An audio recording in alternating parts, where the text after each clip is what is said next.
Welcome back to my channel. আজকে আমরা যে বিষয়টা নিয়ে আলোচনা করব সেটা হচ্ছে ক্লাস 12-এর যারা থার্ড সেমিস্টার দেবে এডুকেশন বিষয়ের আজকে প্রথম যে চ্যাপ্টারটা রয়েছে সেই চ্যাপ্টারটা নিয়ে আজকে আমি ডিসকাশন করব।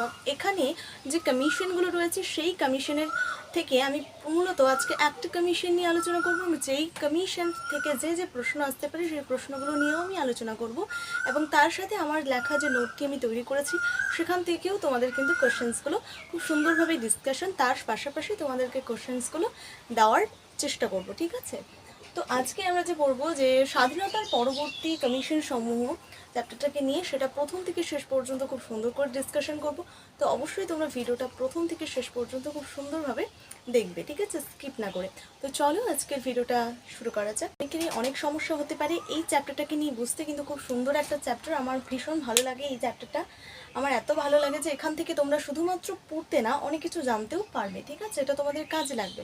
তো প্রথম যেটা রয়েছে চ্যাপ্টারটার নাম আমরা আগে বুঝে নিই, যে স্বাধীনতার পরবর্তী কমিশন সমূহ বা major commission in post independent period, মানে আমাদের স্বাধীনতার পরবর্তী, মানে ভারতবর্ষ যখন স্বাধীনতা লাভ করেছিল, কবে স্বাধীনতা লাভ করেছিল ভারতবর্ষ, অবশ্যই অবশ্যই আমাকে কমেন্টে কিন্তু জানাবেন। প্রথম কোশ্চেন্স কিন্তু এটা তোমাদেরকে আমি দিলাম। এরপরে হচ্ছে যে পরবর্তী কমিশন সমূহ, আমাদের বিভিন্ন কমিশন হলো, আমরা জানি যে কমিশন হচ্ছে মূলত হচ্ছে দেশের কোনো ভালো কিছুর জন্যই কিন্তু গঠিত হয়, ঠিক আছে? তো সেই স্বাধীনতার পরবর্তী কমিশন সমূহ, তো আমি বলে দিই, তোমরা যারা যারা কমেন্ট করে ফেলেছো তাদের জন্য ভীষণভাবে আমি তাদের অনেক ভালোবাসা জানাই। তোমরা কমেন্টটা করেছো, যদি কমেন্টটা না করে থাকো তো অবশ্যই একটু এখনও সময় আছে, কমেন্টটা করার চেষ্টা করো যে ভারত কবে স্বাধীন হয়েছে। সালে 15ই আগস্ট যখন আমাদের ভারতবর্ষ স্বাধীনতা লাভ করলো, যখন 1947 সালে 15ই আগস্ট ভারত স্বাধীনতা লাভ করলো, তখন ভারতবর্ষে অনেক কিছু বিচক্ষণ মানুষ ছিলেন, মানে বিচক্ষণ মানে কি, জ্ঞানী মানুষ ছিলেন, যারা মূলত কি করেছে, মানে ভারতবর্ষটাকে আরও উন্নত করার জন্য, ঠিক আছে, এবং সেটাকে আরও যেতে দীর্ঘস্থায়ী সুন্দরভাবে এটাকে মেনলি কী করা যায়, দেশটাকে চালানো যায়, ঠিক আছে। এবারে যে সমস্ত রাজনীতিতে যে সমস্ত যারা দেশের যারা বিচক্ষণ বা জ্ঞানী মানুষ ছিলেন, যারা শিক্ষিত মানুষ ছিলেন, তারা মূলত এই শিক্ষা বিষয়টাকে নিয়ে, মানে একটা দেশ চালানোর জন্য একটা নেতা প্রয়োজন, ঠিক আছে, একটা দক্ষ নেতা প্রয়োজন। তো এই দক্ষ নেতা তৈরি করার জন্য মূলত পড়াশোনাটা প্রয়োজন, তাই না, শিক্ষাটা প্রয়োজন। তো তারা মেনলি শিক্ষাকে নিয়ে কেন্দ্র করে তারা একটা চিন্তা ভাবনা শুরু করলো যে আমাদের দেশকে উন্নত এবং সেটাকে সুদীর্ঘস্থায়ী করার জন্য, ভালোভাবে উন্নত করার জন্য একটা সুদক্ষ নেতা প্রয়োজন, এবং সেই নেতাকে তৈরি করতে পারে শুধুমাত্র একটা, যেটা হচ্ছে স্টাডি বা পড়াশোনা কিন্তু প্রয়োজন। সেই পড়াশোনাকে কেন্দ্র করে বা শিক্ষাকে কেন্দ্র করে তাদের মধ্যে একটা ভাবনা চিন্তার কিন্তু একটা প্রয়োগ দেখা গেল, বা ভাবনা চিন্তার একটা তাদের মধ্যে চিন্তা ভাবনা দেখা গেল। তার পরবর্তী মানে 1947 সালে যখন তাদের মাথায় চিন্তা ভাবনাটা কিন্তু বিবর্তন আসলো, তো হওয়ার ফলে তারা কি করলো, সেই সময়কালে ভারত স্বাধীনতা লাভের প্রথম, মানে যখন ভারতবর্ষ 1947 সালে 15ই আগস্ট স্বাধীনতা লাভ করেছিল, তখন ভারতের প্রধানমন্ত্রী ছিলেন কিন্তু ডক্টর সর্বপল্লী রাধাকৃষ্ণন। তো তিনি যখন প্রধানমন্ত্রী ছিলেন, ডক্টর সর্বপল্লী রাধাকৃষ্ণন, তিনি মূলত কী করেছিলেন, তিনি একটা কমিশন বা তিনি হচ্ছে দেশকে স্বাধীন, দেশ হলো 1947 সালে দেশ স্বাধীন হলো। তাহলে প্রশ্নটা আসতে পারে যে ভারতবর্ষ কবে স্বাধীন হয়? 1947 সালে 15ই আগস্ট কিন্তু দেশ স্বাধীন হলো। এবার 1948 সালে 5ই নভেম্বর কমিশন গঠন করলো, অর্থাৎ সভাপতি দিয়েছিলেন, মানে রাধাকৃষ্ণন কমিশন তখনকার কি ছিলেন, প্রধানমন্ত্রী ছিলেন, ঠিক আছে, এবং তার নেতৃত্বেই কিন্তু 1948, তাহলে 1947 তারপরে এক বছর পরে 1948 সালে কিন্তু একটা কমিশন গঠন হলো। কয়জন সদস্যকে নিয়ে?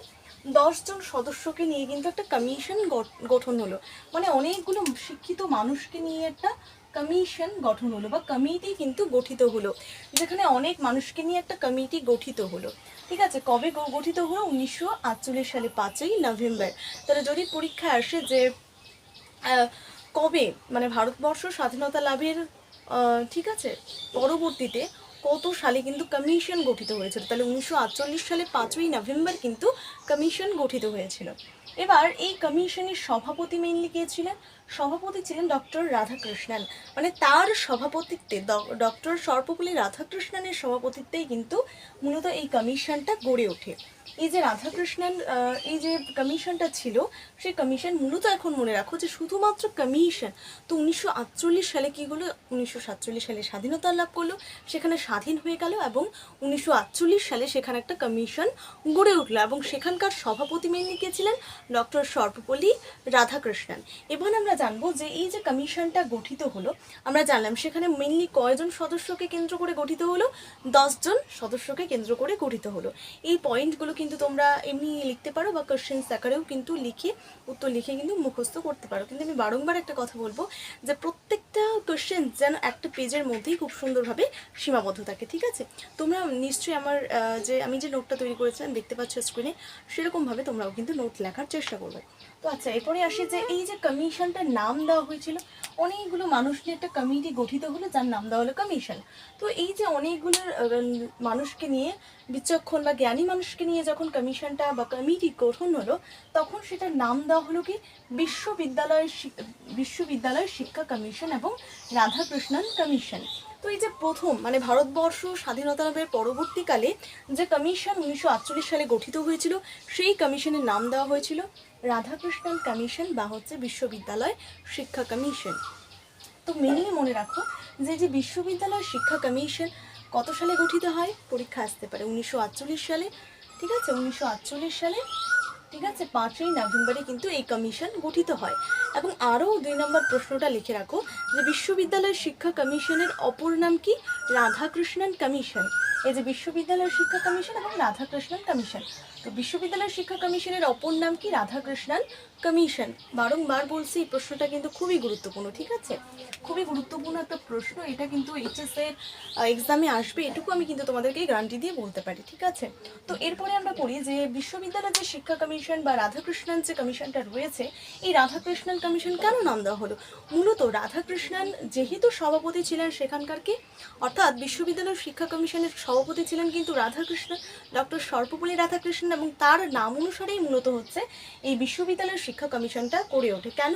বারংবার বললাম যে সেখানকার রাধাকৃষ্ণন কমিশনের বা রাধাকৃষ্ণন, ডক্টর সর্বপল্লী রাধাকৃষ্ণনের সভাপতিত্বেই মূলত কী হয়েছিল, বিশ্ববিদ্যালয় শিক্ষা কমিশন গড়ে উঠেছিল। এই জন্য সেখানকার নাম দেওয়া হয়েছিল বিশ্ববিদ্যালয় শিক্ষা কমিশন এবং রাধাকৃষ্ণন কমিশন। এবং এই যে বিশ্ববিদ্যালয়ে এটা গড়ে উঠলো, তখন সেই জ্ঞানী মানুষগুলো তারা হচ্ছে আলোচনায় বসলো। এবং যদি আমরা এখন দেখি, আমরা জানলাম যে 10 জন, মেইনলি 10 জন জ্ঞানী মানুষকে নিয়ে হচ্ছে একটা কমিশন গড়ে উঠলো, যার নাম দেওয়া হলো, সেটা আমি বললাম। কী নাম দেওয়া হলো অবশ্যই কমেন্টে বলবে। এরপরে দেখো এটার যে নাম দেওয়া হলো, এবং আমরা এখন যেটা আলোচনা করবো সেটা হচ্ছে যে 10 জন যে সদস্য ছিল তাদের নাম নিয়ে। তো দেখো, আমরা জানি যে কমিশনটা গঠিত হলো সেটা মূলত 10 জন সদস্যকে নিয়ে গড়ে উঠলো। তার মধ্যে 7 জন ছিল ভারতীয় সদস্য এবং 3 জন ছিল বিদেশি সদস্য। তাহলে টোটাল কত, 10 জন, ঠিক আছে? তো 7 জন ছিল ভারতীয় এবং 3 জন ছিল বিদেশি। আমরা সেই যে সদস্যগুলো রয়েছে সেখান থেকে মোস্ট ইম্পর্টেন্ট প্রশ্ন, কিন্তু গুরুত্বপূর্ণ প্রশ্ন, সেই 10 জন সদস্য সেখান থেকে কিন্তু প্রশ্ন আসবে, এটুকু আমি তোমাকে বলতে পারি, বারংবার বলছি। সেখানে একটু মনোযোগ সহকারে কিন্তু এটা বোঝার চেষ্টা করবে। দেখো, যে 10 জন সদস্য রয়েছে তার মধ্যে যে ভারতীয় সদস্য আমরা যদি দেখি, সেখানে রয়েছে ডক্টর সর্বপল্লী রাধাকৃষ্ণন, তিনিও ছিলেন। এরপরে কি, ডক্টর নির্মল কুমার সিদ্ধান্ত, তিনি সম্পাদক ছিলেন। এরপরে doctor Meghnad Saha, doctor A Lakshmana Swami Mudaliar, এবং ডক্টর তারাচাঁদ এবং ডক্টর জাকির হোসেন করম নারায়ণ বহল, এরা ছিলেন ভারতীয় সদস্য। তাহলে কি বললাম, রাধাকৃষ্ণন, ডক্টর সর্বপল্লী রাধাকৃষ্ণন, ঠিক আছে? তারপর হচ্ছে কি ডক্টর নির্মল কুমার সিদ্ধান্ত, তারপরে রয়েছে মেঘনাথ সাহা, এরপরে রয়েছে ডক্টর এ লক্ষণ স্বামী মুদালিয়ার এবং ডক্টর তারাচাঁদ এবং ডক্টর জাকির হোসেন করম নারায়ণ বহল, এরা ছিল হচ্ছে ভারতীয় সদস্য, যারা মূলত এই কমিশনটাতে নিযুক্ত ছিলেন। শিক্ষা বিষয়ক কমিশনটাতে নিযুক্ত ছিলেন ভারতীয় সদস্য কতজন, 7 জন। এবং সেখানকার যদি গুরুত্বপূর্ণ প্রশ্ন আমরা বলি, যে প্রশ্নটা গুরুত্বপূর্ণ আসতে পারে যে বিশ্ববিদ্যালয়ের শিক্ষা কমিশনের মেনলি সভাপতি কী ছিল বা কার সভাপতিত্বে গড়ে উঠেছিল, উত্তরটা কী হবে, সেটা হচ্ছে ডক্টর সর্বপল্লী রাধাকৃষ্ণন কিন্তু সভাপতি ছিল। এরপরে এই বিশ্ববিদ্যালয়ের যে শিক্ষা কমিশন রয়েছে, যিনি সম্পাদনা করেছেন তাকে বলা হচ্ছে সম্পাদক। তো এই বিশ্ববিদ্যালয়ের শিক্ষা কমিশনের সম্পাদক ছিলেন কি ডক্টর নির্মল কুমার সিদ্ধান্ত। এই ডক্টর নির্মল কুমার সিদ্ধান্ত তিনি কিন্তু বিশ্ববিদ্যালয়ের শিক্ষা কমিশনের সম্পাদক ছিলেন, মানে যিনি সম্পাদনা করেছিলেন। এরপরে মেঘনাথ সাহা, এখান থেকে গুরুত্বপূর্ণ প্রশ্ন দুটো আমি বলে দিলাম যে বিশ্ববিদ্যালয়ের শিক্ষা কমিশনের সম্পাদক কে ছিলেন, ভেরি ভেরি ইম্পর্টেন্ট কোশ্চেন্স। আরেকটা কোশ্চেন্স হচ্ছে যে ভারতীয় তো সদস্য আমরা জানলাম, সেই ভারতীয় সদস্যের মধ্যে বিশ্ববিদ্যালয়ের শিক্ষা কমিশনের একজন বাঙালি সদস্য ছিলেন, তার নাম কি? তাহলে বিশ্ববিদ্যালয়ের শিক্ষা কমিশনের একজন বাঙালি সদস্যের নাম কি ছিল? এটা কি ছিল? তার নাম হচ্ছে মেঘনাথ সাহা। প্রশ্ন আসতে পারে যে বিশ্ববিদ্যালয়ের শিক্ষা কমিশনে একজন বাংলার সদস্যের বা বাঙালি সদস্যের নাম বলো, সেটা হচ্ছে ডক্টর মেঘনাথ সাহা। তিনি মূলত ছিলেন হচ্ছে উনি বিশ্ববিদ্যালয়ের শিক্ষা কমিশনে নিযুক্ত ছিলেন। এরপরে হচ্ছে ডক্টর লক্ষণ স্বামী মুদালিয়ার, ডক্টর তারাচাঁদ, জাকির হোসেন, করণ নারায়ণ বহল। এখান থেকে যে আসতে পারে যে কোন এই বিশ্ববিদ্যালয়ের শিক্ষা কমিশনের ভারতীয় সদস্যের নামটি চিহ্নিত করো। এখানে যে কোনো নামের মধ্যে একটা নাম দিয়ে দিল, তার মধ্যে অনেক আরও 4টা অপশান দিয়ে দিল, তার মধ্যে যে কোনো একটা নাম এই নামের মধ্যে রয়েছে যে ভারতীয় সদস্য, তাহলে যে কোনো একটা আসতে পারে। যে আসলো এটা 3টা পয়েন্ট আসলো, James F Dove, Arthur E Morgan, জন ডিগার্ড, এবং যেখানে একটা নাম আসলো তারাচাঁদ, ডক্টর তারাচাঁদ। এখান থেকে তারাচাঁদ আসলো যে ভারতীয় সদস্য, বিশ্ববিদ্যালয়ের শিক্ষা কমিশনে নিযুক্ত ভারতীয় সদস্যটির নাম চিহ্নিত কর। তাহলে সেখানে কি হবে? তারাচাঁদ, কারণ তিনি ছিলেন মূলত ভারতীয় সদস্য। এবার এই বিশ্ববিদ্যালয়ের শিক্ষা কমিশন বা রাধাকৃষ্ণন কমিশনের যারা হচ্ছে বিদেশি সদস্য ছিলেন, শুধুমাত্র সেখানে ভারতীয়দের নিয়েই কিন্তু গড়ে ওঠেনি বিশ্ববিদ্যালয়ের শিক্ষা কমিশন। সেখানে আবার কি ছিল? সেখানে আবার বিদেশি সদস্য কিছু বিদেশি সদস্যও নিযুক্ত ছিল, যার সংখ্যা কত? 3 জন। সেখানকার রয়েছে doctor James F Duff, Arthur E Morgan এবং জন টিগার্ট। এরা ছিল বিদেশি সদস্য। কিসের?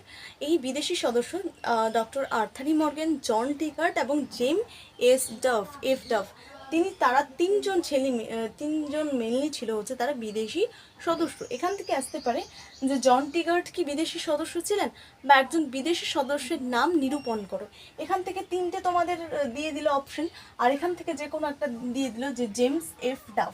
তাহলে উত্তরটা কি হবে? জেমস এফ ডাফ, কারণ তিনি ছিলেন বিদেশি সদস্য। এরপরে আমরা ডক্টর সর্বপল্লী রাধাকৃষ্ণন, যার সভাপতিত্বেই মেনলি এই কমিশনটা গড়ে উঠলো, সেই কমিশন সম্পর্কে আমরা এখন জানব। যে এই যে কমিশনটা গড়ে উঠলো, যখন বিচক্ষণ বা জ্ঞানী মানুষদের নিয়ে একটা কমিটি বা কমিশন গড়ে উঠলো, তখন তারা কিন্তু কি করতে হবে? দেখো, আমরা যদি কোনো গ্রামাঞ্চলে যদি দেখি, আমরা কোনো ভালো কিছু করার জন্য অনেক মানুষ সেখানে কিন্তু এগিয়ে আসে। আমরা ঐক্যতা সেখানে থাকে, একে অপরের ভালো মন্দ কথা শুনে খুব সুন্দরভাবে একটা কিন্তু লেখা বা একটা কোনো রকম দলিল কিন্তু করা হয়, ঠিক আছে? তো সেটা করার পর সেটা লোকসভায় যায়, লোকসভা থেকে এভাবে কিন্তু যায়। তো শেষে সবার যেটা যদি গুরুত্বপূর্ণ হয়, তাহলে সেটা কিন্তু সরকারের কাছে আমাদেরকে জানাতে হয়, যে রিপোর্টটা কিন্তু দিতে হয়। তো এই যে সুপারিশটা, মানে এই কমিশনটা যে মানুষগুলো ছিল, তারা বিভিন্ন লেখালেখি করেছিল, তারা একটা পত্র লিখেছিল। তো লেখার পর সেটাকে কি করতে হবে? সেটা অবশ্যই সেটা সরকারকে দিতে হবে, কারণ তিনিই মেনলি হচ্ছে দেখবেন যে এটা ভালো হবে কিনা। যদি ভালো হয় অবশ্যই সেটা তারা হচ্ছে কাজটা করবে। তো সেই জন্য 747 পৃষ্ঠায় কিন্তু রিপোর্ট কিন্তু লেখা হয়, এবং যেখানে 207 পাতায় কিন্তু সুপারিশ দেওয়া ছিল, এবং 1949 সালে অগস্ট মাসে কিন্তু সভাপতি ডক্টর সর্বপল্লী রাধাকৃষ্ণনের কাছে কিন্তু পাঠানো হয়েছিল, মানে সুপারিশটা দেওয়া হয়েছিল। তাহলে এই যে রাধাকৃষ্ণন কমিশনের যে সুপারিশ ছিল, কত পেজে ছিল সেটা কিন্তু মনে রাখবে যে সুপারিশ ছিল মানে কি, সেখানকার কি হবে না হবে সে সমস্ত সম্পর্কে কিছু, মানে তাদের যে কি করতে হবে না করতে হবে, সেই সমস্ত ভালো মন্দ কি সেটা সম্পর্কে যে সুপারিশ দেওয়া ছিল 207 পাতায়। তাহলে প্রশ্নটা আসবে যে বিশ্ববিদ্যালয় শিক্ষা কমিশন বা রাধাকৃষ্ণন কমিশনের রাধাকৃষ্ণন কমিশনের কত পাতার সুপারিশ ছিল, সেটা হচ্ছে 207 পাতায় সুপারিশ ছিল। এবং রিপোর্ট যেখানে একটা বিশ্লেষণ করে একটা ঘটনাকে বিবরণ দিয়েছে, তো সেটা ছিল মেনলি 747 পৃষ্ঠার রিপোর্ট। সবচেয়ে গুরুত্বপূর্ণ হচ্ছে 207 পাতায় কিন্তু সুপারিশ ছিল। আবার এটাও আবার আসতে পারে যে বিশ্ববিদ্যালয় শিক্ষা কমিশন বা রাধাকৃষ্ণন কমিশনের রিপোর্ট কত পেজে দেওয়া ছিল, তাহলে সেটা হবে 747 পৃষ্ঠায় কিন্তু রিপোর্টটা সেখানে দেওয়া ছিল। তো এবং এই যে রিপোর্ট এবং সুপারিশটা যে পাঠানো হয়েছিল ভারত সরকারের কাছে, সেটা কত সালে হয়েছিল? 1949 সালে অগস্ট মাসে। তাহলে যখন আমাদের 1947 সালে আমাদের ভারত কী হলো? স্বাধীনতা লাভ করলো। এবং 1948 সালে, তাহলে 1947 সালে ভারত কী করলো? স্বাধীনতা লাভ করলো। এবং 1948 সালে এই কমিশনটা গঠিত হলো। এবং 1949 সালে এই যে বিজ্ঞানী মানুষগুলো রয়েছে তারা একটা সুপারিশ তৈরি করলো, ঠিক আছে, যেটা মেনলি ভারত সরকারের কাছে পাঠানো হলো কত সালে? 1949 সালে কিন্তু ভারত সরকারের কাছে পাঠানো হলো। এবং যদি বলে সুপারিশ কত পৃষ্ঠায় ছিল, সেটা হচ্ছে 207 পৃষ্ঠা। আবার যদি রিপোর্টটা কত পৃষ্ঠায় ছিল, তাহলে সেটা হচ্ছে 747 পৃষ্ঠায়। এরপরে আমরা, যেহেতু রাধাকৃষ্ণন কমিশন এখানকার মূল ব্যক্তি ছিলেন, তো তার নিয়ে প্রশ্ন কিন্তু আসবে, এটুকু মনে রাখো। তো আমি যে প্রশ্নগুলো রেখেছি সেটা একটু মন দিয়ে দেখার চেষ্টা করো, এখান থেকে কিন্তু গুরুত্বপূর্ণ প্রশ্ন আসতে পারে। তো অ্যাবাউট দ্য রাধাকৃষ্ণন, মানে তার সম্পর্কে আমরা এখন জানবো। তো তিনি মেইনলি কোথায় জন্মগ্রহণ করেছিলেন? তিনি মেইনলি তামিলনাড়ু। অর্থাৎ তাহলে যদি প্রশ্ন আসে যে ডক্টর সর্বপল্লী রাধাকৃষ্ণনের জন্মস্থান কোথায়, তাহলে সেটা হচ্ছে তামিলনাড়ু। তিনি মূলত তামিলনাড়ুতে কিন্তু জন্মগ্রহণ করেছিলেন। এরপরে হচ্ছে স্বাধীন ভারতের প্রথম উপরাষ্ট্রপতি হচ্ছে তিনি ছিলেন। যখন ভারত স্বাধীন হয়েছিল, তো তখনকার ভারতের প্রথম উপরাষ্ট্রপতি ছিলেন কিন্তু ডক্টর সর্বপল্লী রাধাকৃষ্ণন। তাহলে স্বাধীন ভারতের প্রথম উপরাষ্ট্রপতি ছিলেন কি? ডক্টর সর্বপল্লী রাধাকৃষ্ণন। তিনি ছিলেন স্বাধীন ভারতের প্রথম উপরাষ্ট্রপতি। এবার যে রয়েছে যেটা হচ্ছে যে তিনি মূলত আগে শিক্ষকতার কাজ করতেন। তো তার যে সমস্ত স্টুডেন্ট, তার যে সমস্ত ছাত্রীরা ছিলেন, তারা মূলত কী করেছিলেন? তার জন্মদিনটাকে খুব সুন্দরভাবে উদযাপন করার জন্য তার ছাত্ররা কিন্তু তার কাছে এসেছিলেন। অনেক কিছু আয়োজন করে তারা কিন্তু তার কাছে এসেছিলেন শিক্ষক দিবস তার জন্মদিন পালন করার জন্য। তখন তিনি বলেছেন যে না, আমাকে আমার কোনো রকম জন্মদিন পালন করতে হবে না। আমার যে জন্মদিনের দিনটা রয়েছে, যেটা হচ্ছে 5ই সেপ্টেম্বর, সেই 5ই সেপ্টেম্বর তোমরা অনেকেই জানো সেদিন কি করা হয়। তো সেই 5ই সেপ্টেম্বর তারিখটাতে তিনি বললেন যে আমার এই জন্মদিনটাকে বাদ দিয়ে তোমরা একটা কাজ করো, যেটা হচ্ছে প্রতি বছরের পর বছর 5ই সেপ্টেম্বর কিন্তু টিচার্স ডে, হ্যাপি টিচার্স বা শিক্ষক দিবস হিসেবে কিন্তু প্রতিটা ছাত্র, প্রতিটা বছরের যে সমস্ত স্টুডেন্টরা রয়েছে তারা কিন্তু শিক্ষক দিবস বা শিক্ষককে সম্মান জানিয়ে তারা কিন্তু শিক্ষক দিবস উদযাপন করবে, এটা তিনি বলেছিলেন। এবং তখন থেকেই কিন্তু আমরা এই শিক্ষক দিবস, হ্যাপি টিচার্স ডে কিন্তু আমরা পালন করি। কেন করি এবং কাকে সম্মান জানিয়ে করি, সেটা হচ্ছে ডক্টর সর্বপল্লী রাধাকৃষ্ণন।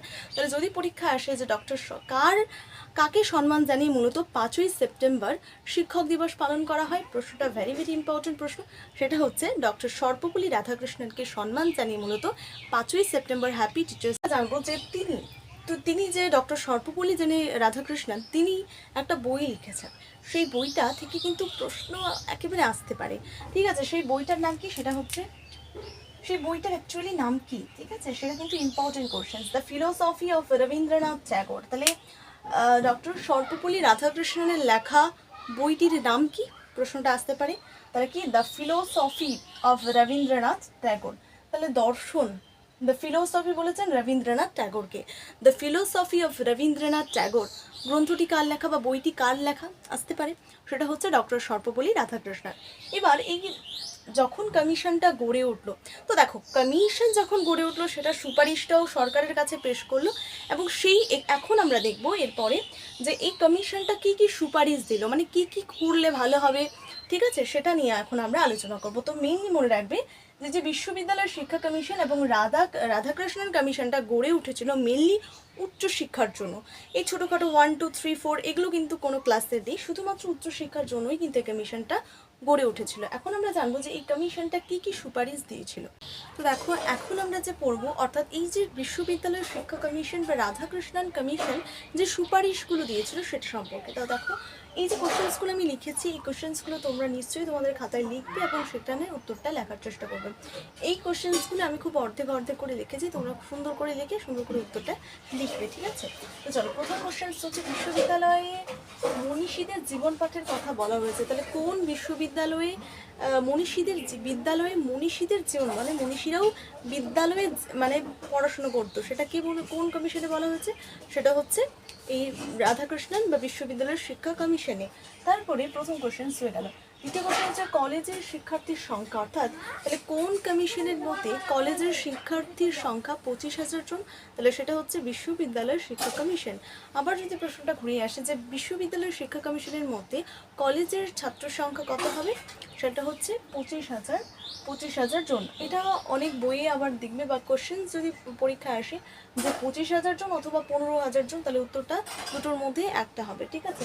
আবার যদি দুটোই আসে তাহলে হবে 25,000 জন। আবার যদি 25,000 বা 15,000টা না এসে 25,000 আসে তাহলে 25,000 জন। আবার যদি 15,000 আসে তাহলে 15,000 জন। এর পরবর্তী হচ্ছে বিশ্ববিদ্যালয় কমিশন পরিকল্পনার পেছনে যে প্রতিষ্ঠার আদর্শে কাজ করেছিল সেটা হচ্ছে ডেনমার্কের জনতা কলেজ। অর্থাৎ এই যে বিশ্ববিদ্যালয় কমিশনটা গড়ে উঠেছিল, এই পরিকল্পনাটা যে পেয়েছিল, মানে তারা যে আলোচনায় বসেছিল সেটা মূলত কার আদর্শে করেছিল? একটা কলেজের আদর্শে। সেই কলেজটার নাম কি? ডেনমার্কের জনতা কলেজ। তাহলে ডেনমার্কের জনতা কলেজের আদর্শেই কিন্তু এই বিশ্ববিদ্যালয় কমিশনটা কিন্তু পরিকল্পনায় সামিল হয়েছিল। এর পরবর্তী প্রশ্ন হচ্ছে শিক্ষকদের কার্যকলাপের মেয়াদ হবে, অর্থাৎ আমরা দেখেছি কলেজে বা স্কুলে তারা মূলত হচ্ছে 60 বছর পরবর্তী সময় আর কেউ চাকরি করে না, তারা রিটায়ার হয়ে যায়। তো তাদের যে কার্য মেয়াদ যে সময়কালটা হবে সেটা হচ্ছে 60 বছর। 60 বছরের ঊর্ধ্বে কিন্তু কোনো মানুষ কিন্তু সেখানে চাকরিতে নিযুক্ত থাকতে পারবে না। এরপরে হচ্ছে মানে এই যে বিশ্ববিদ্যালয়ের শিক্ষা কমিশনটা গড়ে উঠেছিল, এর মেইনলি একটা উদ্দেশ্য কী ছিল? আমি তোমাদেরকে প্রথমেই বললাম যে উদ্দেশ্য কি, একটা ভারতের দেশ চালানোর জন্য, দেশটাকে উন্নত করার জন্য, এবং সেটাকে যে প্রধানমন্ত্রী পদে বসবে বা সেটা আরও বড় উচ্চ পদে ভালো ভালো মানুষ সেটাকে সেটা নিযুক্ত করতে হবে। তো সেটা মেইনলি হচ্ছে যে এই যে বিশ্ববিদ্যালয়ের শিক্ষা কমিশন বা রাধাকৃষ্ণন কমিশনের উদ্দেশ্যটা মেনে ছিল হচ্ছে আদর্শ নেতা তৈরি করা।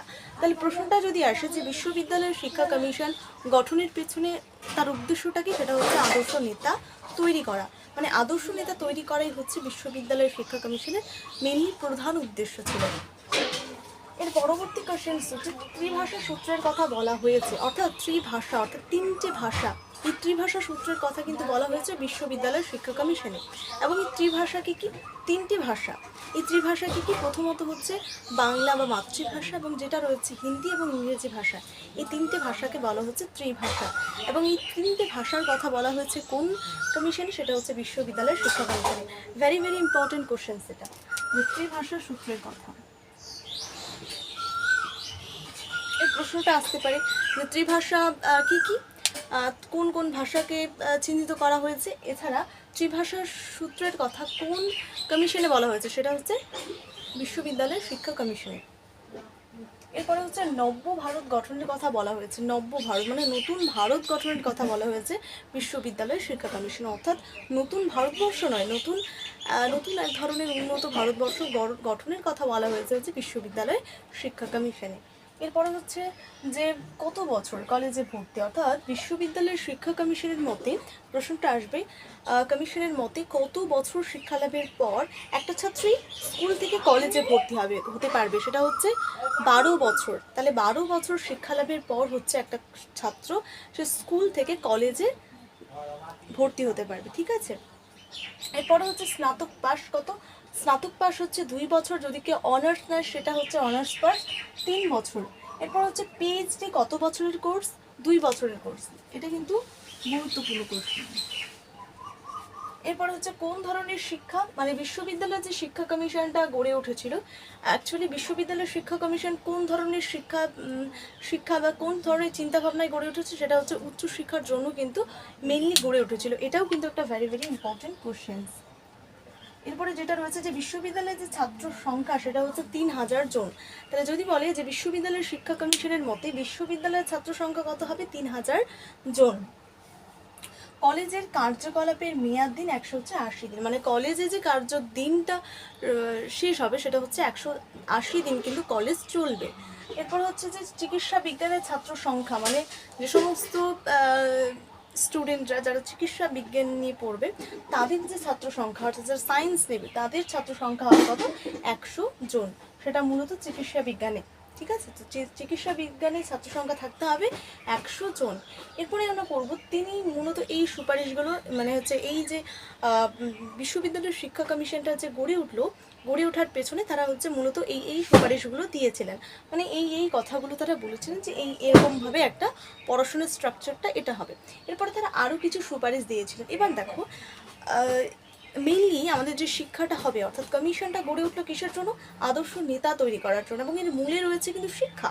তো শিক্ষিত হতে হবে, তো সেই শিক্ষিত হওয়ার জন্য, একটা শিশুকে শিক্ষিত করে তোলার জন্য তারা অনেকগুলো আবার সুপারিশ দিয়েছিল। মেইনলি 3টে সুপারিশ দিয়েছিল, যেটা সম্পর্কে এখন আমরা আলোচনা করব।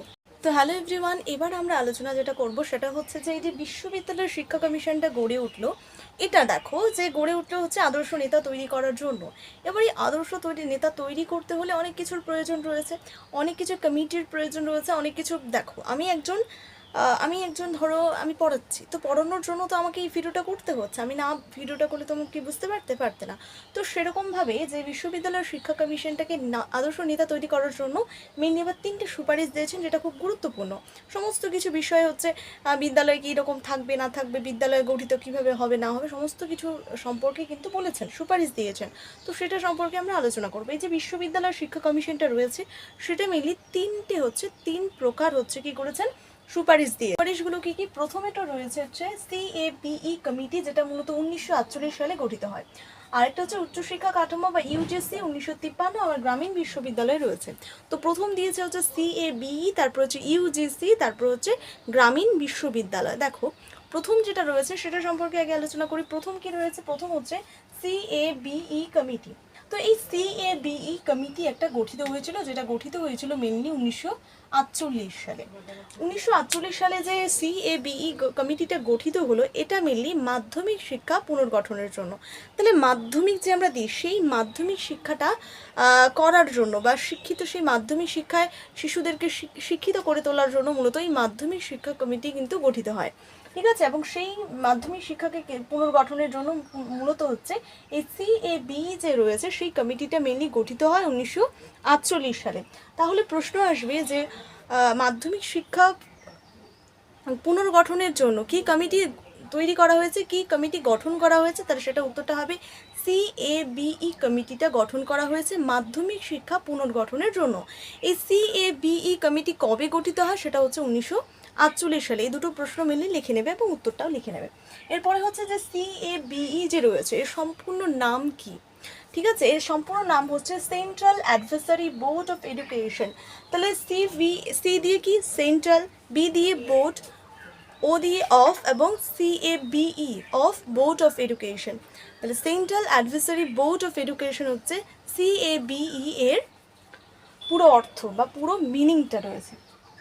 এরপরে হচ্ছে এই যে CABE, যদি প্রশ্ন আসে যে CABEটা মেনলি কি, সেটা হচ্ছে কেন্দ্রীয় উপদেষ্টা পর্ষদ। মানে কি, সেটা হচ্ছে উপদেশ দেবে। তো দেখো মাধ্যমিক শিক্ষা যখন হবে, শিশুদের ওপর যখন মাধ্যমিক শিক্ষাটা অ্যাকচুয়ালি দেওয়া হবে, তো সেটার জন্য মেনলি হচ্ছে মাধ্যমিক শিক্ষা পুনর্গঠনের জন্য CABE কি করতে হবে না করতে হবে, এবং সেটা উপদেশ দেবে হচ্ছে এই CABE কমিটি, ঠিক আছে। এটা মূলত হচ্ছে কেন্দ্রীয় একটা উপদেষ্টা পর্ষদ।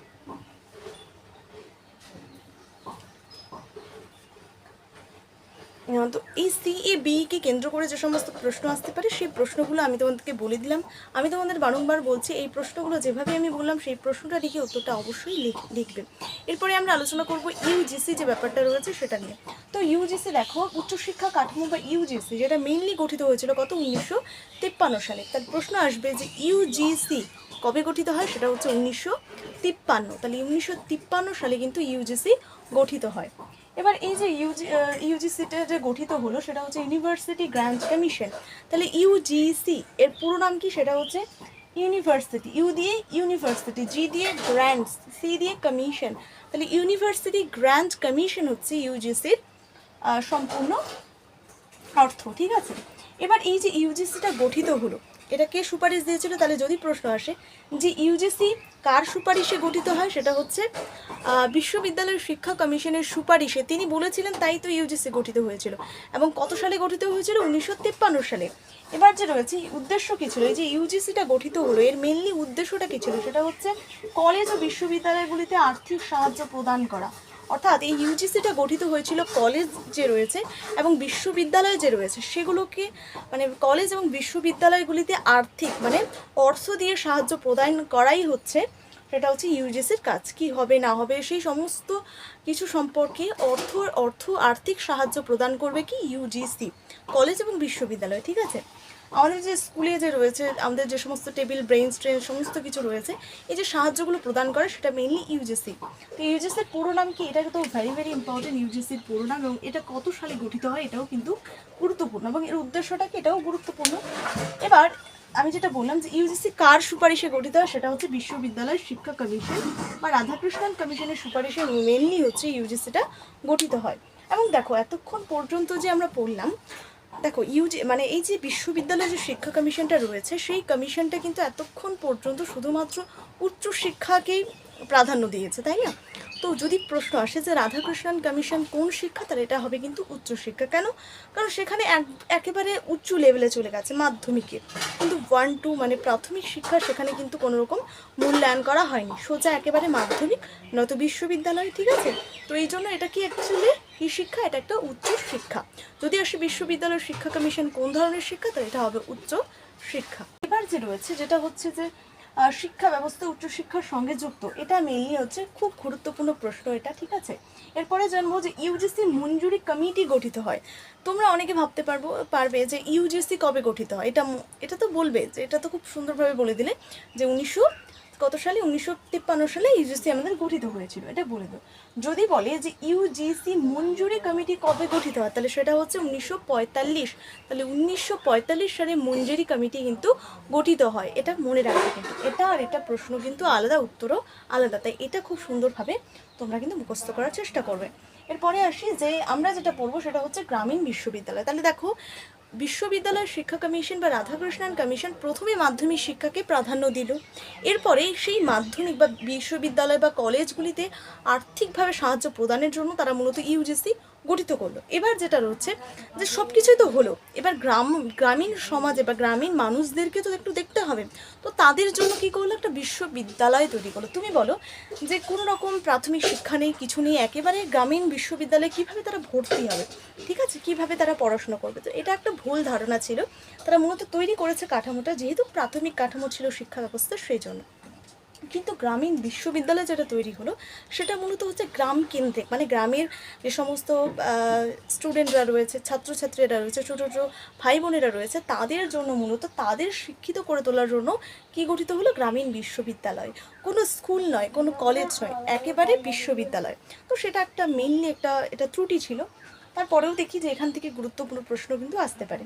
তো প্রথম বলি যে গ্রামীণ বিশ্ববিদ্যালয় গঠনের থেকে যে প্রশ্নটা আসবে সেটা হচ্ছে যে গ্রামীণ বিশ্ববিদ্যালয় কার সুপারিশে গঠিত হয়, সেটা হচ্ছে রাধাকৃষ্ণন কমিশন বা বিশ্ববিদ্যালয় শিক্ষা কমিশনের নিরিখে হচ্ছে এই গ্রামীণ বিশ্ববিদ্যালয় প্রতিষ্ঠিত হয়। কার সুপারিশে, সেটা হচ্ছে নিশ্চয়ই সেই বিশ্ববিদ্যালয়টা সুপারিশ দিয়েছিল বলেই কিন্তু গ্রামীণ বিশ্ববিদ্যালয় গঠিত হয়েছে। এরপরে যে জিনিসগুলো আমরা জানবো, যে কোশ্চেন্সগুলো এখান থেকে আসতে পারে, সেই কোশ্চেন্সটি আমি সরাসরি আলোচনা করেছি, তোমরা কোশ্চেন প্লাস উত্তর কিন্তু লিখবে। তো প্রথম কোশ্চেন্স হচ্ছে স্নাতকোত্তর শিক্ষাদানের যে সুপারিশ দিয়েছিল, মানে স্নাতকোত্তর মানে কলেজে, সেই কলেজের শিক্ষাদানের সুপারিশ কত দিয়েছে, 2 বছর। গ্রামীণ বিজ্ঞানের পার্স কোর্স মানে গ্রামীণ বিজ্ঞান নিয়ে যারা পড়বে সেই সমস্ত হচ্ছে 3 বছর। এবার উদ্দেশ্য কি, এবার দেখো গ্রামীণ বিশ্ববিদ্যালয় যখন গঠনের সুপারিশ দিয়েছিল তার মেইন উদ্দেশ্যটা কি থাকবে, গ্রামীণ যে সমস্ত সমাজের মানুষগুলোকে বিজ্ঞানসম্মতভাবে উন্নত করা, মানে তারা যে আগের যুগে যে সমস্ত চিন্তা ভাবনায় তারা ডুবে থাকতো, সেই চিন্তা থেকে বেরিয়ে এসে আধুনিক মনস্ক করে তোলাই হচ্ছে এই বিশ্ববিদ্যালয়ের মেইনলি উদ্দেশ্য ছিল। মানে কি, তারা শুধুমাত্র যে ভুল ভাবনা চিন্তায় তারা সীমাবদ্ধ থাকবে, তার বাইরে এসে এরকম কিছু যে করা যায়, মানে পৃথিবীর বাইরেও যে অনেক কিছু দেশ মহাদেশ রয়েছে এবং তার বাইরেও কিন্তু মহাকাশে যাওয়া যায়, এই সমস্ত চিন্তাভাবনার উন্নয়ন ঘটানোর জন্যই মূলত গ্রামীণ বিশ্ববিদ্যালয় কিন্তু গড়ে উঠেছিল। এটা হচ্ছে পড়ে রাখবে।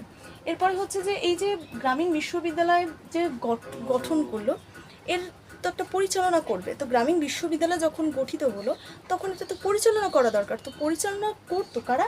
এটা হচ্ছে পরিচালন সমিতি, বা পরিচালন সমিতিটা হচ্ছে এই গ্রামীণ বিশ্ববিদ্যালয়কে পরিচালনা করতো। এরপরে এই গ্রামীণ বিশ্ববিদ্যালয়ের যে কমিটি তৈরি হয়েছিল, গ্রামীণ বিশ্ববিদ্যালয় গড়ে ওঠার আগে একটা কমিটি তৈরি হয়েছিল, যেটা হচ্ছে 1954 সালে একটা কিন্তু কমিটি গড়ে উঠেছিল। যে এই যে গ্রামীণ বিশ্ববিদ্যালয়টা হলো, এই গ্রামীণ বিশ্ববিদ্যালয়ের যে বুনিয়াদী বা প্রাথমিক শিক্ষার সময়কাল, অর্থাৎ গ্রামীণ বিশ্ববিদ্যালয় গঠনের পেছনে তিনি মূলত বুনিয়াদী বা প্রাথমিক শিক্ষার সময়কাল বলতে 8 বছর বুঝিয়েছেন, যে 8 বছর প্রাথমিক শিক্ষা গ্রহণ করার পরেই হচ্ছে গ্রামীণ শিক্ষা বা গ্রামীণ বিশ্ববিদ্যালয়ে কিন্তু ভর্তি হবে। এরপরে যেটা রয়েছে যে গ্রামীণ বিশ্ববিদ্যালয়টা গঠিত হলো কার আদর্শে গঠিত হলো? সেটা হচ্ছে গান্ধীজির আদর্শে। ঠিক আছে, গান্ধীজির আদর্শেই মূলত কী হয়েছিল, এই গ্রামীণ বিশ্ববিদ্যালয় কিন্তু গড়ে উঠেছিল। এটা কিন্তু খুব গুরুত্বপূর্ণ একটা প্রশ্ন। এবার হচ্ছে গ্রামীণ কলেজে, মানে গ্রামীণ যে সমস্ত কলেজগুলোতে রয়েছে সেই কলেজের শিক্ষার্থীর সংখ্যা কতজন বলে গ্রামীণ বিশ্ববিদ্যালয় বলেছেন? সেটা হচ্ছে 300 জন থাকতে হবে। গ্রামীণ বিশ্ববিদ্যালয়ের কতজন ছাত্র সংখ্যা থাকতে হবে? 25,000 জন।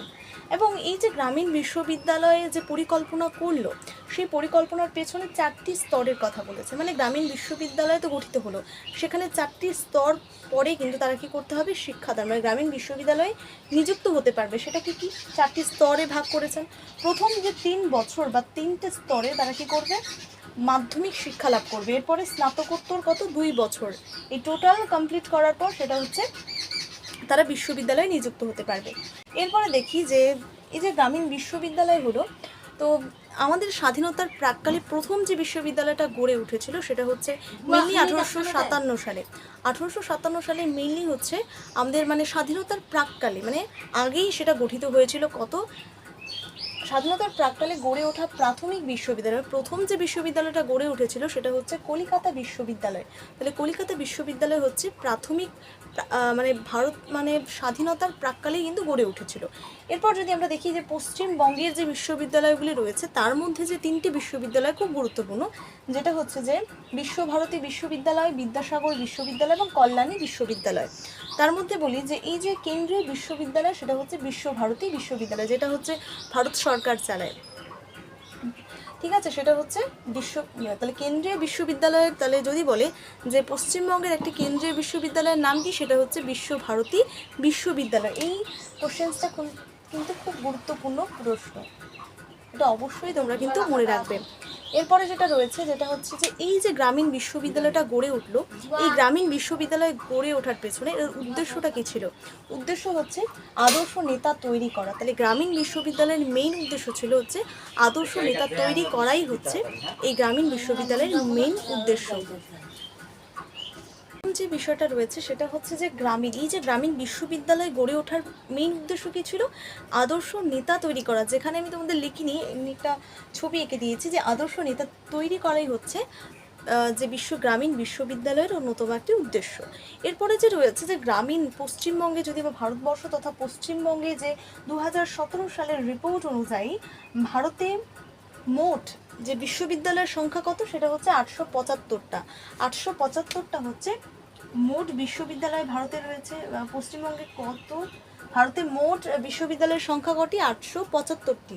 এবং সেখানে কেন্দ্রীয় বিশ্ববিদ্যালয় রয়েছে, মানে ভারতের মেনলি তো 875টি বিশ্ববিদ্যালয় রয়েছে, তার মধ্যে কেন্দ্রীয় বিশ্ববিদ্যালয় রয়েছে 54টি। দুটো প্রশ্নই এত ইম্পর্টেন্ট যে আর কি বলবো। প্রথম কোশ্চেন্সটা হচ্ছে যে যদি বেশি আসে সেটা হচ্ছে যে ভারতের কেন্দ্রীয় বিশ্ববিদ্যালয়ের সংখ্যা কত? এটা হচ্ছে 54টি। এটা বেশি ইম্পর্টেন্ট, এটা অবশ্যই মনে রাখার চেষ্টা করবো। এরপরে যে আমরা পড়বো যে এই যে সুপারিশগুলো দিয়েছে, এই সুপারিশগুলো যথাযথভাবে এটা পূরণ করার জন্য বা এই সুপারিশগুলোকে যথাযথভাবে কার্যকর করার জন্য একটা কমিটি গঠিত হয়, একটা উচ্চশিক্ষা সংসদ গঠিত হয়। দেখো, পরীক্ষা যে নেয় সেটার জন্য একটা সংসদ রয়েছে। তো এই যে সুপারিশগুলো দিয়েছেন এটাকে কার্যকর করার জন্য একটা সুপারিশ গঠিত হয়, ঠিক আছে, একটা সংসদ গঠিত হয়, সেটা আমরা এখন আলোচনা করি। এরপরে আমরা যে জানবো যে এই যে সুপারিশগুলো রয়েছে, প্রথমত কি ইউজিসি, গ্রামীণ বিশ্ববিদ্যালয় এবং CABE যে কমিটিটা রয়েছে, তো এটাকে তো যথাযথভাবে কার্যকরী করতে হবে। তো সেই জন্য কার্যকর করার জন্য একটা NCRH একটা সংসদ গঠন করা হয়। যেটা আমরা এখন ন্যূনত আলোচনা করব এবং যেখান থেকে খুব ইম্পর্টেন্ট প্রশ্ন আসে, বহুবার আসে। তো সেটা হচ্ছে এনসিআরএইচ যে সংসদ গঠন করা হয় সেটা কবে গঠন করা হয়? সেটা হচ্ছে 1956। তাহলে এনসিআরএইচ সংসদ গঠন করা হয় কত সালে? সেটা হচ্ছে 1956 সালে। এবং কার সুপারিশে এনসিআরএইচ গঠন করা হয়? সেটা হচ্ছে রাধাকৃষ্ণন কমিশনের সুপারিশে। এরপরে যেটা রয়েছে যে এনসিআরএইচ এর পুরো নাম, এটা তো প্রশ্ন, এটা হচ্ছে পরীক্ষায় আসবেই, ধরেই নাও। তো এর পুরো নাম কি? সেটা হচ্ছে ন্যাশনাল ইন the national C the council আর the rural higher H the higher এই দি এডুকেশন। রুরাল মানে কি? রুরাল মানে হচ্ছে গ্রামীণ এবং আরবান মানে হচ্ছে শহর। রুরাল মানে গ্রামীণ, তো গ্রামীণ অর্থাৎ national council of rural hire education হচ্ছে এনসিআরএইচ এর ফুল ফর্ম। এবার যেটা রয়েছে যে এই যে এনসিআরএইচ যে রয়েছে সেটা কেন গঠন করা হয়, সেটা কেন গঠিত হয়? সেটা মূলত হচ্ছে ভারত সরকারকে উচ্চশিক্ষার ক্ষেত্রে পরামর্শ দানের জন্য। অর্থাৎ উচ্চশিক্ষা কীভাবে গ্রামীণ যে সমস্ত ছাত্রছাত্রীরা রয়েছে তারা কিভাবে উচ্চশিক্ষায় শিক্ষিত হতে পারে, সেই জন্য মানে কিভাবে উচ্চশিক্ষায় শিক্ষিত হতে পারে সেইটার জন্য পরামর্শ দানের জন্যই মূলত হচ্ছে এনসিআরএইচ গঠিত হয়। এরপরে যদি আমরা দেখি একটা রুরাল ইনস্টিটিউট মানে হচ্ছে, রুরাল ইনস্টিটিউট মানে কি? গ্রামীণ যে শিক্ষা প্রতিষ্ঠান যেখানে কি গ্রামীণ ছেলে মেয়েদেরকে শিক্ষা বা প্রশিক্ষণ শিক্ষাদান দেওয়া হয়, তো সেটা হচ্ছে রুরাল ইনস্টিটিউট। এবং সেটা মেনলি কোথায় রয়েছে? সেটা হচ্ছে রাজস্থানের উদয়পুরে। তাহলে যদি প্রশ্ন আসে যে একটা রুরাল ইনস্টিটিউটের নাম বলো, তাহলে সেটা কি হবে? রাজস্থানের উদয়পুরে কিন্তু একটা গ্রামীণ শিক্ষা প্রতিষ্ঠান রয়েছে যেখানে শিক্ষার্থীদের শিক্ষাদান দেওয়া হয়। এবার একটু শ্রীনিকেতন সম্পর্কে জানি, কারণ দেখো আমাদের আগেকার যুগে কিন্তু গুরুরা কিন্তু শিক্ষা দিত শ্রীনিকেতনে, মানে একটা ছোট্ট ঘরে কিন্তু। এবং সেই শ্রীনিকেতন প্রথম আমরা যদি দেখতে পাই, দৃষ্টি আকর্ষণ করি, সেটা হচ্ছে রবীন্দ্রনাথ ঠাকুর। সেই রবীন্দ্রনাথ ঠাকুর কিন্তু বহু শিক্ষার্থীকে কিন্তু তিনি গাছের তলায় বসে কিন্তু শিক্ষা দিতেন, সেটাও কিন্তু একটা গ্রামীণ শিক্ষা প্রতিষ্ঠান। এবং সেই শ্রীনিকেতন যদি প্রতিষ্ঠা করেন তাহলে কি? রবীন্দ্রনাথ ঠাকুর। এটা কিন্তু বহুবার আসছে, এটা কিন্তু এইচএস এক্সামে, তো এটা মনে রাখবে। তো যে শ্রীনিকেতন কে প্রতিষ্ঠা করেন? রবীন্দ্রনাথ ঠাকুর। এটা কিন্তু খুব গুরুত্বপূর্ণ প্রশ্ন, অবশ্যই এটা মনে রাখবে। এরপর যেটা রয়েছে যে এই যে শিক্ষা মানে যে রয়েছে শ্রীনিকেতন কি একটা বা কি প্রতিষ্ঠান, সেটা হচ্ছে একটা গ্রামীণ শিক্ষা প্রতিষ্ঠান। সেটাও শ্রীনিকেতন যে ব্যাপারটা রয়েছে সেটা কিন্তু গ্রামীণ শিক্ষা দান করা হয়, যেটাকে বলা হচ্ছে শ্রীনিকেতন। এবার এর ধরনটা আমরা বললাম যে শ্রীনিকেতন হচ্ছে, আবার দেখো যদি প্রশ্নটা এইভাবে ঘুরিয়ে আসতে পারে যে গ্রামীণ সমাজের উন্নতি প্রসঙ্গে বা উন্নতি কল্পে যে প্রতিষ্ঠানকে নির্দেশ করা হয়েছে সেটা হচ্ছে শ্রীনিকেতনকে কিন্তু নির্দেশ করা হয়েছে, বা শ্রীনিকেতনের মাধ্যমেই কিন্তু গ্রামীণ সমাজের উন্নতি ঘটানো যায়, এটা কিন্তু বলেছেন রবীন্দ্রনাথ ঠাকুর। এবং এটা মানে এটা কিন্তু পরীক্ষা আসতে পারে, এভাবে কোশ্চেনটা ঘুরিয়ে আসতে পারে। তো অ্যাকচুয়ালি যেটা আমি বললাম যে দেখো আমরা কি ভাবি যে দেখো এমসিকিউ প্রশ্ন আছে, এবার ক্লাস 12-এর থার্ড সেমিস্টারে এমসিকিউ প্রশ্ন আসছে, এবং তোমরা যদি ভাবো যে কয়েকটা প্রশ্ন পড়লে এখান থেকে হয়ে যাবে, সেটা কিন্তু কখনোই নয়। কারণ এমসিকিউ প্রশ্ন মানেই কি ভীষণ চাপের। কিন্তু অনেকে কি করে খুঁটিনাটি পড়েও কিন্তু ভালো রেজাল্ট করতে পারে না, কারণ এমসিকিউ অতটা কিন্তু সহজ নয়। তাই তোমরা যদি ভাবো যে খুব অল্প কোশ্চেন পড়েই তোমরা এক্সামে ভালো নাম্বার পাবে, সেটা কিন্তু কখনোই নয়, ঠিক আছে? তো আমি বলবো যে প্রতিটা করে একটা পার্ট, মানে এই 3টা যে কমিশন রয়েছে সেই 3টা কমিশনকে 3 দিনে ভাগ করো, একটা করে পড়ো। তুমি তো দিনে আর একটা সাবজেক্ট পড়ো, 2-3টা সাবজেক্ট পড়ো, তো সেই জন্য একটা দিন বা 24-30 মিনিট 1 ঘন্টা করে একটা কমিশন পড়ে নাও, ঠিক আছে? একটা কমিশন সম্পর্কে পড়া হয়ে গেলে তারপরের দিন অন্য একটা নতুন কমিশন পড়লে, তো সেইভাবে কিন্তু পড়াশোনাটা চালিয়ে যাও। তাতে কি হবে, তোমার একটা কমিশন সম্পর্কে যে সমস্ত বিষয়গুলো রয়েছে সেই সম্পর্কে বিষয়গুলো তোমার ধারণা ক্লিয়ার হবে। তার পাশাপাশি তুমি কয়েকটা বড় প্রশ্ন করছো, তাতে তোমার কোনো সমস্যা হচ্ছে না, কিন্তু তুমি অনেক কিছু জানতে পারছো এবং পরীক্ষা অনেকটা ইজি হবে। এবং আমি যে কোশ্চেন্সগুলো বললাম অনেকটা ইম্পর্টেন্ট কোশ্চেন্স, তাই তোমাদের সামনে আমি আলোচনা করলাম। আমার যে নোট রয়েছে সেখান থেকেও তোমাদের কিন্তু কোশ্চেনগুলো প্রোভাইড করলাম। আমি যে লিখে পড়ালাম সেটা কিন্তু আমার নোটে দেওয়া রয়েছে। তো কেমন লাগলো তোমাদের ক্লাসটা অবশ্যই আমাকে কিন্তু কমেন্টে জানাবে। পরের পার্ট কবে চাও, ঠিক আছে, অবশ্যই জানাবে, আমি তোমাদের সবসময় পাশে আছি। তো ধন্যবাদ আজকের এই ভিডিওর জন্য।